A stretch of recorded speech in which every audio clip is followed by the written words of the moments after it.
आज इस वीडियो में हम नॉट फॉर प्रॉफिट ऑर्गेनाइजेशन के चैप्टर में इनकम एंड एक्सपेंडिचर और बैलेंस शीट बनाएंगे। हालांकि लास्ट वीडियो में हमने इनकम एंड एक्सपेंडिचर अकाउंट बनाया था, लेकिन वहां बैलेंस शीट नहीं थी। तो अब यहाँ पर हम बैलेंस शीट और बनाना सीखेंगे। लेकिन देखो, बैलेंस शीट के लिए हमें सबसे जो जरूरी चीज होती है वो होती है कैपिटल। हमको जो क्वेश्चन में दिया होता है वो रिसीप्ट एंड पेमेंट अकाउंट दिया होता है। हाँ, अगर कोई ऑर्गेनाइजेशन इसी साल शुरू हो रहा है तो उसका तो रिसीप्ट एंड पेमेंट अकाउंट के डेबिट में रिसीप्ट साइड में आपका कैपिटल फंड हो सकता है। लेकिन अगर कोई पहले से ही कंटिन्यूइंग ऑर्गेनाइजेशन है तो उस केस में रिसीप्ट एंड पेमेंट अकाउंट में कैपिटल फंड तो नहीं होगा। पहली चीज तो हमें यह भी समझना है कि यहाँ हम और बिजनेस की तरह जो इन्वेस्टमेंट इनिशियली लगाई जाती है उसे कैपिटल नहीं बोलते, कैपिटल फंड बोलते हैं यहाँ पर। और इसीलिए हमें इस क्वेश्चन में अक्सर दो बैलेंस शीटें बनानी पड़ती हैं, एक पिछले साल की बैलेंस शीट जिससे हम कैपिटल फंड निकाल सकें, और एक इस साल की बैलेंस शीट। ठीक है, तो अब जो हम क्वेश्चन करेंगे उसमें हमें इनकम एंड एक्सपेंडिचर बनाना है और साथ ही साथ दो बैलेंस शीट बनानी है, एक पिछले साल की बैलेंस शीट जिससे कैपिटल फंड निकले और एक इस साल की मेन बैलेंस शीट। चलो जी, क्वेश्चन शुरू करते हैं। क्वेश्चन नंबर 42 बोलता है, Following is the summary of cash transaction of the Royal Club for the year ended 31 March 19। इसने हमें रिसीव्ड पेमेंट अकाउंट दिया है। बोलता है आपका बैलेंस था कैश का 10,000, बैंक में था 21,900, टोटल 31,900 की इसकी लिक्विडिटी थी। एंट्री फीस मिली है 25,500, सब्सक्रिप्शन मिली है 1,60,000, लेगेसी मिली है 16,500, लाइफ मेंबरशिप फीस मिली है इस बार 25,000, सरप्लस फ्रॉम एंटरटेनमेंट इवेंट है 5,600, कुछ रेंट पे किया है 16,000, वेजेस पे किया है 24,500 की, इलेक्ट्रिसिटी चार्जेस दिए हैं 7200 के, ऑनोरेरियम पे किया है 43,500 का, बुक परचेज किए हैं 21,300 की, ऑफिस एक्सपेंस भी हुए हैं 45,000। इस बार इस क्लब ने एफडी कराई है अक्टूबर में 80,000 रुपए की 3% के रेट से, और कुछ कैश और बैंक पड़ा हुआ है। नीचे आते हैं, बोलता है एडजस्टमेंट में, in the beginning of the year the club possessed books rupees 2 lakh and furniture of rupees 85,000, subscriptions in area in the beginning of the year amounting to rupees 3,500 and at the end of the year 4,500, and 6-month rent was due both in the beginning of the year and at the end of the year। बोलता है income and expenditure account बनाओ, balance sheet बनाओ, ये मान करके 5,000 रुपए depreciation हो रहा है फर्नीचर पे और 11,300 हो रहा है बुक्स पर। तो अब बात यह है कि सबसे पहले हमें करना है एडजस्टमेंट। नीचे से शुरू करेंगे हम क्वेश्चन को, ठीक है, रिसीव्ड पेमेंट पे बाद में आएंगे हम। तो बोलता है इन the beginning of the year the club possessed books rupees 2 lakh. साल के शुरू का मतलब क्या है? पिछले साल के आखिर में। तो पिछले साल के आखिर की बैलेंस शीट हमारी ये बनी हुई है। तो ये एक तरह से हमारी यहां है वर्किंग, ठीक है। तो इससे क्योंकि हमें कैपिटल फंड निकालना है लास्ट ईयर की बैलेंस शीट बना के, उसी कैपिटल फंड को हम यहां लेके आएंगे जिसमें हमारा ये सरप्लस ऐड होगा, ठीक है। तो बोलता है पिछले साल के शुरू में क्लब के पास बुक्स थी 2 लाख रुपए की, ठीक है। तो बुक्स लिख देते हैं, पिछले साल थी 2 लाख रुपए की, क्योंकि हमें कैपिटल फंड कैसे निकालना होता है, जितनी भी असेट होंगी पिछले साल की उसमें से जितनी भी लायबिलिटी होंगी पिछले साल की वो लेस कर देंगे। तो असेट माइनस लायबिलिटी क्या होगा? कैपिटल। तो इससे हमारा कैपिटल फंड निकल आएगा। तो हम क्या करेंगे, क्वेश्चन में देखेंगे कि पिछले साल से रिलेटेड जितनी असेट है वो हम यहां लिखेंगे और पिछले साल से रिलेटेड जितनी लायबिलिटी है यहां लिख देंगे, बाकी डिफरेंस में कैपिटल फंड निकाल लेंगे, उसको हम यहां ले आएंगे आज की बैलेंस शीट में, ठीक है। तो पिछले साल तो बुक्स थी आपकी 2 लाख की। अब बोलता है फर्नीचर था 85,000 का पिछले साल, ओके, ये भी पिछले साल से रिलेटेड है, इसको पिछले साल की बैलेंस शीट में ले आओ आप 85,000। अब बोलता है सब्सक्रिप्शन एरियर थी in the beginning of the year amounting to rupees 3,500। साल के शुरू में सब्सक्रिप्शन आपकी 3,500 आउटस्टैंडिंग थी। तो सब्सक्रिप्शन क्या होती है? हमारी असेट होती है क्लब के लिए, क्योंकि उसने लेनी है अपने मेंबर से, इसलिए पिछले साल जो आउटस्टैंडिंग थी वो पिछले साल की असेट हो गई। और बोलता है इस बार भी है 4,500 रुपए साल के आखिर में सब्सक्रिप्शन आउटस्टैंडिंग। तो ठीक है, इस बार की जो आउटस्टैंडिंग है वो इस साल की असेट है भाई, उसको यहां लिख दिया। आगे चलते हैं। अब बोलता है कि 6 मंथ का जो रेंट था वो पिछले साल भी आउटस्टैंडिंग था, इस साल भी आउटस्टैंडिंग है। पेमेंट में देखो जरा, पेमेंट में बोलता है कि 16,800 रुपए टोटल रेंट पे किया है। अगर 16,800 हमने टोटल रेंट पे किया है तो वो 1 साल का होगा पर एनम, ठीक है। तो अगर 1 साल का मतलब कि 12 महीने का 16,800 है तो 6 महीने का कितना होगा, इससे 2 से डिवाइड कर लेते हैं, 8,400। इसका मतलब 6 महीने का रेंट पिछले साल भी आउटस्टैंडिंग था और 6 महीने का रेंट इस साल भी आउटस्टैंडिंग है, मतलब 8,400। तो रेंट आउटस्टैंडिंग जो पिछले साल आउटस्टैंडिंग था 6 महीने का, उसको हम पिछले साल की लायबिलिटी शो करेंगे, और जो इस साल आउटस्टैंडिंग है वो इस साल की लायबिलिटी बनेगी, ठीक है। अब बोलता है नीचे कि आपका फर्नीचर पर डेप्रिसिएशन होता है 5,000 और बुक्स पर डेप्रिसिएशन होता है 11,300। चलो जी, अब सबसे पहले एडजस्टमेंट ही देख लेते हैं। बोलता है पिछले साल बुक्स थी, देखो जो असेट होती है वो डेप्रिशिएट ही होती है और उसका लॉस आता है इधर। पिछले साल जितनी असेट थी उसमें इस साल जितनी हमने परचेज की वो जोड़ देंगे, अगर कुछ बेच दी तो वो लेस कर देंगे, उसके बाद जो बचेगा उस पर डेप्रिसिएशन होगा, वो डेप्रिसिएशन वो आपका एक्सपेंडिचर साइड में आएगा एज अ लॉस, और वो डेप्रिसिएशन लेस होने के बाद जो बाकी असेट बची वो हमारी क्लोजिंग बैलेंस शीट में आएगी। तो यहां पर भी हमें इसी तरह से देखना है, हर असेट के बारे में ऐसा करना है, असेट के बारे में, एक्सपेंस के बारे में नहीं, ठीक है। बोलता है पिछले साल आपकी बुक जो थी वो 2 लाख रुपए की थी, ठीक है, 2 लाख रुपए की हमारी बुक्स थी। क्या हमने कुछ एडिशन किया है इस साल, मतलब परचेज की है, तो उसके लिए पेमेंट साइड में जाते हैं। पेमेंट में हमें बताया है कि इस साल 21,300 की बुक और परचेज की है, ठीक है, 21,300 की और जोड़ दी। इसका मतलब हमारे पास टोटल बुक साल के आखिर तक हैं आपकी 2,21,300 की। अब देखो क्या हमने इस बार कुछ बुक्स बेची हैं, अगर बेची होंगी तो यहां से लेस करेंगे। तो बेचने का कैसे पता लगेगा, रिसीप्ट साइड से, क्योंकि बेची होंगी तो भाई कैश आया होगा। खैर, तो हम देख रहे हैं कि रिसीप्ट साइड में इसने कुछ नहीं लिखा कि बुक्स बेची हैं कि नहीं बेची हैं, इसका मतलब बेची तो नहीं है। अब जितनी भी बची वो डेप्रिशिएट हो गई, कितना, 11,300, क्वेश्चन के लास्ट में लिखा है, तो इसका मतलब बची हुई पर 11,300 का डेप्रिसिएशन हो गया। आज उनकी क्लोजिंग में क्या वैल्यू बची है, 2,10,000। अब ये जो डेप्रिसिएशन है ये तो हमारा एक्सपेंडिचर में जाएगा as a loss, depreciation on books कितना, 11,300। और जो हमारी अब इसकी वैल्यू बची, क्योंकि पिछले साल तो 2 लाख थी, उसमें से 11,300 का डेप्रिसिएशन होगा, बाकी 2,10 की बची खरीदने के बाद, उसको हमने आज क्लोजिंग बैलेंस शीट में दिखा दिया, बुक्स 2,10,000। अब बात करते हैं फर्नीचर की। तो फर्नीचर भी आपकी क्या है, एक असेट है, जैसे आपकी बुक थी उसमें भी सेम ट्रीटमेंट करनी है जो अभी हमने बुक में की है। मतलब पिछले साल जितना फर्नीचर था इस बार और अगर परचेज किया वो उसमें जोड़ देंगे, बेचा है तो लेस कर देंगे, जो बचेगा उस पर डेप्रिसिएशन आपका एक्सपेंडिचर में आएगा, बचा हुआ फर्नीचर क्लोजिंग बैलेंस शीट में आएगा।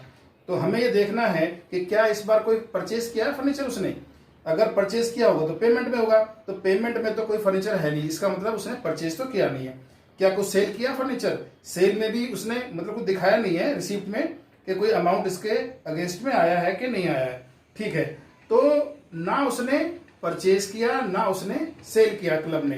तो बात यह है पिछली बार आपका फर्नीचर कितना था, 85,000 का, उसमें सीधा बोलता है कि डेप्रिसिएशन हो गया। क्यों, परचेज किया होता तो हम जोड़ देते, सेल किया होता तो लेस कर देते, बाकी पर डेप्रिसिएशन करते, क्योंकि यहाँ पर ना परचेज है ना सेल है फर्नीचर का, तो सीधा डेप्रिसिएशन लेस कर लिया हम, 80,000 बचा। अब ये जो आपका 5,000 है ये आपका एक्सपेंडिचर है, डेप्रिसिएशन ऑन फर्नीचर कितना, 5,000, 80,000 बचा, ये हमारी इस साल की सेट हो गई। फर्नीचर कितना, 80,000। आगे चलते हैं। अब बोलता है आपका कि सब्सक्रिप्शन थी पिछले साल 3,500, इस साल 4,500 आउटस्टैंडिंग। भाई आपको मिली कितने सब्सक्रिप्शन, रिसीप्ट में देखते हैं, 1,60,000 सब्सक्रिप्शन हमारी इनकम है, तो बाई सब्सक्रिप्शन 1,60,000 आपको मिली है। इसमें करंट ईयर का आउटस्टैंडिंग हम जोड़ देते हैं, कितना, 4,500 जो इस बार का रह गया है, इनकम इस बार की है, मिलेगी अगले साल, ठीक है। आउटस्टैंडिंग प्रीवियस ईयर लेस कर देते हैं, इनकम पिछली बार की थी, मिली इस साल है 3,500, उसको लेस कर देते हैं क्योंकि वो इस साल की इनकम तो नहीं है। तो हमारी इस बार की इनकम है 1,61,000। पिछली बार की आउटस्टैंडिंग हम बैलेंस शीट में दिखा चुके हैं एज असेट, और इस साल की आउटस्टैंडिंग हम इस साल की बैलेंस शीट में दिखा चुके हैं। अब बोलता है 6 महीने का रेंट था, पिछले साल भी आउटस्टैंडिंग था, इस साल भी आउटस्टैंडिंग है। ठीक है, हमने जो रेंट पे किया है इस साल वो 16,800 किया है, उसमें आउटस्टैंडिंग करंट ईयर का जोड़ देते हैं जो इस बार का है पर पे नहीं किया है, कितना 8400, और आउटस्टैंडिंग प्रीवियस ईयर का लेस कर देते हैं क्योंकि पिछले साल पे नहीं किया था, पे इस साल किया, पे किया है तो इसमें जुड़ा हुआ है, लेकिन वो इस बार का रेंट तो है नहीं, रेंट तो पिछले बार का ही है, इसलिए यहां से उसको लेस कर देंगे। तो कुल मिला के 16,800 ही हमारा दोबारा से रेंट आ गया। तो नीचे की एडजस्टमेंट तो हम सारी अब कर चुके हैं। अब चलते हैं हम पे रिसीप्ट साइड में वन बाय वन। बोलता है जो बैलेंस बीडी है वो कितना है 10,000। ये क्या है आपका पिछले साल का कैश है जी, तो 10,000 पिछले साल की बैलेंस शीट में आएगा। और बैंक का बैलेंस बोलता है पिछले साल था 21,900, तो बैंक का बैलेंस हमारा यहाँ आया 21,900। ये तो पिछले साल की बात थी। अब बैलेंस सीडी में चलते हैं। देखो बैलेंस सीडी बोल रहा है पिछले साल 2,000 कैश था। ओके, ये आपका पिछले साल की बैलेंस शीट में 2,000, और पिछले इस साल जो है बैलेंस सीडी में बैंक दिया है उसने 24,200। तो हमने क्या किया, ओपनिंग कैश और बैंक ओपनिंग बैलेंस शीट में, क्लोजिंग कैश और बैंक क्लोजिंग बैलेंस शीट में। ये तो हमें दिखाना ही है, तो हमने दिखा दिया। अब रिसीट में चलते हैं। बोला एंट्रेंस फीस मिली है आपको 25,500, तो ठीक है ये इनकम है, तो बाई एंट्रेंस फीस 25,500। फिर बोलता है सब्सक्रिप्शन मिली है आपको 1,60,000 वो हो चुकी है, लेगेसी मिली है 16,500 की, बाई लेगेसी 16,500। फिर बोलता है लाइफ मेंबरशिप फीस मिली है इस बार आपको 25,000, इस बार मिली है, तो इस बार की बैलेंस शीट में आएगी, पिछले साल की बैलेंस शीट में नहीं आएगी। तो लाइफ मेंबरशिप फीस कितना था 25,000। ठीक है जी, ये हमारी लायबिलिटी होगी। सरप्लस फ्रॉम एंटरटेनमेंट इवेंट, हमें सरप्लस हुआ है कुछ, हमने इवेंट वगैरह कराया हुआ कुछ, तो by surplus from entertainment event, ये है हमारा 5,600, तो 5,600 हमने इनकम में दिखा दिया। ठीक है जी। अब चलते हैं पेमेंट साइड में। रेंट हम कर चुके हैं, वेजेस 24,500, तो ठीक है वेजेस 24,500। बोलता है आपका इलेक्ट्रिसिटी चार्ज पे किया है आपने 7,200, तो ठीक है टू इलेक्ट्रिसिटी चार्जेस 7,200। फिर बोलता है ऑनोरेरियम पे किया है 43,500, ठीक है टू ऑनोरेरियम 43,500। आगे चलते हैं। बोलता है ऑफिस, अच्छा बुक्स परचेज किए हैं ये हम कर चुके हैं, ऑफिस एक्सपेंस भी हैं 45,000 की, ठीक है ऑफिस एक्सपेंस आपके 45,000, ठीक है जी। अब बोलता है कि आपने एफडी कराई है इस साल 80,000 की 3% के रेट से, इस बार कराई है, तो भैया इस साल की हमारी असेट है। तो फिक्स डिपॉजिट हमने किसी बैंक के पास कराया है 80,000, किस रेट से, at the rate 3% per annum. तो अब बात यह है कि हमें 80,000 पर 3% के रेट से 6 महीने का इंटरेस्ट तो मिलना चाहिए था ना, ठीक है। तो 1,200 रुपए हमारा इंटरेस्ट बनता है। क्यों भाई, आपने अक्टूबर में कराई थी ना एफडी, तो अक्टूबर से लेकर के मार्च तक जब हम क्लोज कर रहे हैं अपनी बुक, तो उस समय तक 6 महीने ही बनते हैं, तो 6 महीने का इंटरेस्ट आपको मिलना चाहिए। लेकिन क्या वो मिला? अगर मिला होगा तो रिसीप्ट में होगा, तो रिसीप्ट में हम देखते हैं तो यहाँ पर तो कोई इंटरेस्ट है ही नहीं, अगर नहीं तो इसका नहीं मिला, नहीं मिला तो मिलना चाहिए ना, तो इनकम भी है, तो इसे क्या लिखेंगे, इंटरेस्ट एक्रूड, कितना 1,200 रुपए, और ये आपकी एसेट भी है, लेना है आपने फ्यूचर में, इंटरेस्ट एक्रूड कितना 1,200 रुपए। अच्छा, अब इसकी जो है सारी एडजस्टमेंट पूरी हो चुकी है, हम रिसीव पेमेंट के सारे आइटम कर चुके हैं और नीचे एडजस्टमेंट हम पहले ही कर चुके थे। अब सबसे पहले हम इसका आंसर निकालते हैं, तो यहां हम देखते हैं इसका आता है आपका 5, 5, 10 और 8, 18, 1, 2, 5, 7, 7 और 6 13, 13 और 1 14, 5 19, 1 7 और 1 8, 8 और 2 10 और 1 2, 2,98,100। इसको उधर ले आते हैं, 2,98,100। इसमें से इसे लेस करते हैं तो हमारा आता है 56,500। ये हमारा हो गया जी सरप्लस इस साल का इस क्लब को। अब सबसे पहले देखो, अब ये जो सरप्लस है कहाँ जाना चाहिए, हमारा कैपिटल फंड में जोड़ना चाहिए। फंड हम यहाँ फंड बोलते हैं, ठीक है ना, कैपिटल को कैपिटल नहीं बोलते हैं। तो यहाँ कैपिटल फंड में इसको ऐड करना चाहिए, लेकिन कैपिटल फंड हमारे पास है ही नहीं। इसी के लिए हमने ये बैलेंस शीट बनाई थी। तो हमें इस बैलेंस शीट की जरूरत सिर्फ इसको निकालने के लिए होती है, वरना कोई जरूरत नहीं है। खैर, हमें इसको बनाना है। तो अब इसका जो टोटल आता है हमारा 3,20,400, 3,20,400 ये हमारा टोटल आया। इसमें से इसे लेस करते हैं तो 3,12,000 का हमारा आ गया जी कैपिटल फंड। इसी की हमको बहुत सख्त जरूरत थी ये बैलेंस शीट बनाने के लिए। इसको अब हम यहाँ पर ले आते हैं। इसी कैपिटल फंड में हमें ये सरप्लस जोड़ना है 56,500। इसको जोड़ देते हैं जी। तो 5 8 6 3,68,500 ये हमारा आ गया। अब इसको टोटल कर देते हैं तो ये हमारा आता है 4 और 5 9, 8 और 5 13, 13 8 21, 2 4 6 10 और 1 4,19,000, 4,19,000। तो इस तरह से हमारा ये क्वेश्चन हुआ। अब नेक्स्ट क्वेश्चन,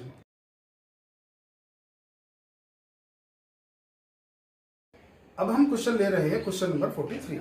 बोलता है from the following receipts and payment account of social club and the information supplied prepare income and expenditure account for the ended year March 19 and balance sheet as at that date. बोलता है receive payment में कि BD था 7,000, subscription आपको total 29,000 मिली थी, जिसमें 18 की 5,000, 19 की 20,000, 20 की 4,000। इस बार इसको कुछ अपने ग्राउंड का किराया मिला है 14,000, सरप्लस फ्रॉम एंटरटेनमेंट इवेंट 8,000 है, सेल ऑफ ओल्ड न्यूज़पेपर 2,000 है, सैलरी पे की है 28,000 की, जनरल एक्सपेंस हैं, इलेक्ट्रिसिटी चार्जेस, बुक्स परचेज की है 10,000 की, बाकी बैलेंस शीट दिया है। नीचे आते हैं, बोलता है इस क्लब के पास 50 मेंबर हैं और एक मेंबर 500 रुपये देता है। सब्सक्रिप्शन आउटस्टैंडिंग पिछले साल 6,000 थी। अब बोलता है कि on March 19 salary outstanding amounting to ₹2,000, मतलब इस साल जो थी 2019 में आपकी 2,000 रुपये की सैलरी आउटस्टैंडिंग थी। और साथ में यही बोलता है कि सैलरी जो पे करी है 2019 में, उसमें 6,000 तो पिछले साल के थे। तो इसका मतलब पिछले साल आउटस्टैंडिंग रहे होंगे भाई, तभी तो पे किए होंगे। आगे चलते हैं, बोलता है ऑन 1 अप्रैल 18, मतलब कि पिछले साल, the club owned building value 2 lakh, furniture 20,000, books 20,000। और बोलता है फर्नीचर पर 10% डेप्रिसिएट भी करना। ठीक है, तो सबसे पहले देखो हमें क्या करना है, बीडी और सीडी लिखना है ताकि ये भूल ना जाए हम। तो पिछले साल का कैश था आपका 7,000 का। ओके, तो पिछले साल की बैलेंस शीट में हम लिख देते हैं 7,000 रुपए का कैश। अब बोलता है इस साल आपका 4,000 का बैलेंस है जी, तो इस बार की बैलेंस शीट में हम लिख देते हैं 4,000। अब आगे नीचे आते हैं सीधे, सबसे पहले हमें एडजस्टमेंट करनी है। बोलता है अभी 50 मेंबर हैं इस क्लब में और एक मेंबर 500 रुपए देता है। देखो जब वो मेंबर दे देता है तो क्लब की उससे ज्यादा इनकम तो हो ही नहीं सकती। क्या आपके 50 मेंबर और एक आदमी देता है 500 रुपए, इसका मतलब इस क्लब को एक साल में 25,000 रुपए से ज्यादा इनकम नहीं हो सकती। इनकम तो ऐसे निकल जाएगी। अब बोलता है कि पिछले साल आपके 6,000 आउटस्टैंडिंग थे पिछले साल, तो पिछले साल की आउटस्टैंडिंग पिछले साल की हमने बैलेंस शीट में दिखाया होगा भाई, असेट में 6,000 रुपए। चलो जी, अब इस का जो है ट्रांजेक्शन को ही फाइनल कर लेते हैं। देखो बोलता है इस बार रिसीव्ड साइड में टोटल 29,000 सब्सक्रिप्शन रिसीव हुई है, उसमें पिछले साल की 5,000 ही रिसीव हुई है। तो भाई पिछले साल आउटस्टैंडिंग कितने थे 6,000, उसमें से इस बार कितने मिले, सिर्फ 5,000। इसका मतलब 2019 में 1,000 हमें उससे फिर से लेना है कि नहीं लेना है। तो यहाँ पर सब्सक्रिप्शन आउटस्टैंडिंग प्रीवियस ईयर का फिर से 1,000 रह गया। क्यों भाई, अगर किसी ने पिछले साल हमें 6,000 देने थे, इस साल आकर के हमसे बोलता है कि जी आप ये 5,000 रखो, बाकी बाद में देंगे, तो क्या हम वो 1000 छोड़ देंगे? नहीं, हम तो उसे बोलेंगे ठीक है अगले साल दे दो, इस साल के फिर से सेट हो जाएगी। तो पिछले साल की सेट 6000 थी क्योंकि पिछले साल 6 लेना था, इस बार उसमें से 5 मिल गया है तो भाई 1000 की फिर भी रह गई, तो इस साल के सेट हो गई। आगे चलते हैं, बोलता है इस 29,000 में 19 का सिर्फ 20,000 मिला है। 19 के कितने मिलने चाहिए? 25, क्योंकि मेंबर के हिसाब से इनकम हमारी 25 बनती है, लेकिन मिले सिर्फ 20 है। इसका मतलब इस साल आपके 5,000 ये भी आउटस्टैंडिंग है, तो टोटल आउटस्टैंडिंग हमारा 6 का है। क्यों? 1,000 पिछले साल का और 5,000 इस साल का। आगे चलते हैं, बोलता है 4,000 रुपए इस साल एडवांस मिला है अगले साल के लिए, तो ये इस साल की लायबिलिटी है कि नहीं है? ठीक है, तो सब्सक्रिप्शन एडवांस आपका 4,000 रुपए इस बार की लायबिलिटी है। तो देखो हमें इनकम निकालने के लिए यहाँ पर पिछले साल के आउटस्टैंडिंग को लेस करने की जरूरत नहीं थी, अगले साल के एडवांस को लेस करने की जरूरत नहीं थी। हमने क्योंकि मेंबर दिया है तो मल्टीप्लाई करके सीधा आपकी इनकम निकाल ली है। बाकी जो वैल्यूज जहां आनी चाहिए बैलेंस शीट में वहां दिखा दी है। अब बी पॉइंट पे आते हैं, बोलता है 31 मार्च 19 को सैलरी 2,000 रुपए की आउटस्टैंडिंग थी। ठीक है, तो 19 की बैलेंस शीट में वो आउटस्टैंडिंग हो गई आपकी 2,000 रुपए। अब वो ये बोलता है कि इस साल आपके 6,000 पे किए हैं सैलरी में पिछले साल के। अब देखो पेमेंट इसने हमको दी है 28,000 सैलरी, तो यहां हम लिखते हैं सैलरी की हमने पेमेंट की है इस साल 28,000, उसमें 6,000 तो पिछले साल के हैं। भाई अगर पिछले साल के 6,000 हैं तो पिछले साल तो लायबिलिटी रही होगी क्या नहीं रही होगी? तो 6,000 तो पिछले साल की बैलेंस शीट में आ गया। इस 6,000 की पेमेंट इस बार हुई है 2019 में, तो उसको लेस करो क्योंकि एक्सपेंस इस बार का है ही नहीं। आउटस्टैंडिंग प्रीवियस की सैलरी कितना? 6,000, और इस बार आउटस्टैंडिंग फिर रह गया है करंट ईयर का, वो कितना है आपका 2,000 जो हमने इस बार की बैलेंस शीट में दिखाया लायबिलिटी में। तो इसको हम जोड़कर लेस करेंगे तो 24,000 रुपए का हमारा इस बार का एक एक्सपेंस फ्रॉम सैलरी है। आगे चलते हैं पॉइंट सी। अब बोलता है कि 1 अप्रैल 18 को क्लब ओन्ड, क्लब मालिक था किस किस चीज का? बिल्डिंग का मालिक था जिसकी वैल्यू थी 2 लाख, फर्नीचर का मालिक था जिसकी वैल्यू थी 20,000 और बुक्स की 20,000। ठीक है, अब हमने जैसे पिछले क्वेश्चन में किया, असेट्स के लिए हमेशा ये करना होता है कि पिछले साल जितनी असेट थी उसमें अगर इस साल कोई परचेज की तो जोड़ देंगे, आपने सेल की तो लेस कर देंगे, बाकी पे डेप्रिसिएशन। खैर बिल्डिंग को देखो जरा, बिल्डिंग पिछले साल 2 लाख की थी, ये तो क्लियर बात है कि पिछले साल की तो असेट ही थी, तो यहां पर वो आपकी बिल्डिंग आ गई 2 लाख रुपए। अब इस बैलेंस शीट में वो 2 लाख एज इट इज आएगा या कुछ घट बढ़ के आएगा, उसके लिए हमें देखना पड़ेगा कि हमने कुछ परचेज किया है या सेल किया है। ठीक है, पेमेंट में देखते हैं, पेमेंट में हमें कहीं बिल्डिंग दिखाई नहीं दे रहा है, इसका मतलब हमने कोई बिल्डिंग परचेज नहीं की। सेल में देखते हैं तो सेल में भी कोई सेल दिखाई नहीं दे रही बिल्डिंग की, इसका मतलब सेल भी नहीं की, तो ना परचेज की ना सेल की, और डेप्रिसिएशन के बारे में भी नहीं लिखा। इसका मतलब एज इट इज ये हमारी बिल्डिंग बैलेंस शीट में इस बार की में आ जाएगी 2 लाख रुपए। अब बात करते हैं फर्नीचर की। फर्नीचर बोलता है पिछले साल 20,000 था, भाई पिछले साल 20,000 था तो ये पिछले साल की तो क्या हो गई? असेट हो गई। अब ये देखो कि इसका जो है इस बार कोई परचेज किया है क्या? पेमेंट में तो कुछ है नहीं, इसका मतलब परचेज किया नहीं, तो एडिशन इसमें कुछ होगा नहीं। क्या हमने कुछ सेल किया है क्या? तो सेल में भी रिसीप्ट में कुछ लिखा नहीं, इसका मतलब इसमें भी सब्ट्रैक्शन कुछ होगा नहीं। तो आखिर तक 20 की बची, लेकिन उस पर बोलता है डेप्रिसिएशन करो 10%। ठीक है, 20,000 का 10% हम डेप्रिसिएशन करते हैं, तो डेप्रिसिएशन ऑन फर्नीचर 10% के रेट से कितना? 2,000 रुपए हमारा एक्सपेंडिचर में आ गया। और आज इसकी जो अब वैल्यू बची डेप्रिशिएट होने के बाद 18,000, वो हमारी इस क्लोजिंग बैलेंस शीट में आ गई। बुक्स की बात करते हैं, पिछले साल बुक्स 20,000 रुपए की थी। ठीक है, तो बुक्स आपकी आ गई भाई 20,000 रुपए, पिछले साल की सेट थी। अब इसका भी यही देखना है, क्या आपने कुछ इस बार एडिशन किया मतलब परचेज की, कुछ सब्ट्रैक्शन किया मतलब कि कुछ सेल की। देखते हैं, बुक्स बोलता है पिछले साल अगर 20 की थी तो पेमेंट में बोलता है 10,000 की और खरीदी है, मतलब पेमेंट किया 10,000 की बुक्स का, और सेल के लिए कुछ लिखा नहीं है उसने आपका रिसीप्ट साइड में। इसका मतलब आपने परचेज तो किया इस बार 10,000 की, डेप्रिसिएशन के बारे में नहीं लिखा, इसका तो डेप्रिशिएट भी नहीं होगी। तो बुक आपकी पिछले साल 20 थी, उसमें सीधा 10,000 रुपए जुड़ गए आज क्लोजिंग में हमारी बुक्स 30,000 रुपए की हैं। ठीक है, तो नीचे की हमारी सारी एडजस्टमेंट हो चुकी हैं। अब हम सिंपली रिसीप्ट को इनकम बना देते हैं और पेमेंट को एक्सपेंडिचर। रिसीप्ट साइड में चलते हैं। बीडी हम कर चुके हैं, सबस्क्रिप्शन हम कर चुके हैं। हायर ऑफ ग्राउंड 14,000 रुपए, बाय हायर ऑफ ग्राउंड 14,000 रुपए, ये इनकम हो गई। फिर बोलता है surplus from entertainment event, by surplus from entertainment event, ये थे 8,000 रुपए, ये 8,000 की इनकम इससे हो गई हमको। सेल ऑफ ओल्ड न्यूज़पेपर, ठीक है जी, 2,000 की तो इस क्लब ने रद्दी बेच दी, by sale of old newspaper, 2,000 में ये सेल हो गई। पेमेंट में आते हैं। सैलरी देखो हम कर चुके हैं एडजस्टमेंट में ही। जर्नल एक्सपेंस देते हैं 6,000, तो टू जर्नल एक्सपेंस 6,000।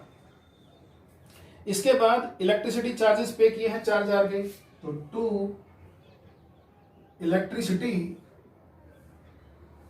चार्जेस 4,000।